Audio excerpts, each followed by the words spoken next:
உங்களை தேடி உங்கள் ஊரில் திட்டம் இதுக்காக நிதியை ஒதுக்கீடு செய்யவில்லை. ஊராட்சி அமைப்புகளுடைய நிதி தான் சூறையாடப்பட்டு கொண்டு இருக்கிறது. அப்போ அந்த நிதிகளுக்கு அங்கே இல்லாத சூழ்நிலையிலே மக்களுடன் முதல்வர் அந்த கேம்ப் நடத்துவதற்கு 2 லட்சம் ரூபாய் செலவாகிறது. ஒரு பைசா கூட அரசாங்கம் இது வரைக்கும் கொடுக்கல. அப்போ துறை அந்த திட்டத்தை செயல்படுத்துவது வருவாய்த்துறை. ஆனால் ஊரக வளர்ச்சித்துறை ஊழியர்கள் தான் அங்கே அதை செய்ய வேண்டும் என்ற நிர்பந்தத்தை மாவட்ட ஆட்சியர்கள் கொடுக்கிறார்கள், அரசு கொடுக்கிறது, அரசினுடைய செயலாளர் கொடுக்கிறார்கள்.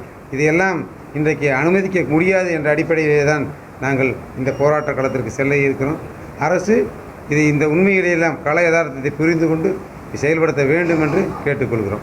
ஊழியர்களை அச்சுறுத்தும் நோக்கிலே நெருக்கடிகளை தருவது என்பது ஏற்றுக்கொள்ள இயலாது. அதனுடைய வெளிப்பாட்டைத்தான் இன்றைக்கு எங்களுடைய மாநில செயற்குழு வெளிப்படுத்தி இருக்கிறது. அரசு அதை ஏற்றுக்கொண்டு இந்த நெருக்கடிகளை குறைக்க வேண்டும். ஊழியர் இல்லாமல் எவ்வாறு அந்த பணிகளை செய்ய முடியும்? ஏற்கனவே என்ஆர்ஜிஎஸ் திட்டத்துக்கு வழங்கப்பட வேண்டிய வட்டார வளர்ச்சி அலுவலர் பணியிடத்தை வழங்கலை. வீட்டு வசதி திட்டங்கள் 10 வீட்டு வசதி திட்டங்களை செயல்படுத்துகிறோம்.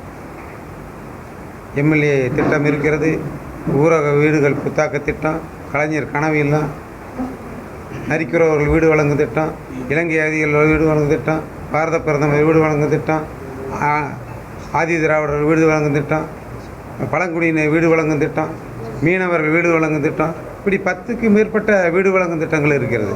ஆனால் ஒரு பணியிடம் கூட அதற்காக வழங்கப்படவில்லை. இப்போ எவ்வாறு இந்த திட்டங்களை எல்லாம் செயல்படுத்துவது? இந்த திட்டத்தை பார்த்தா வேறு திட்டம் பாதிக்குது, வேறு திட்டம் பாதித்தா குற்றச்சாட்டு போடுறாங்க.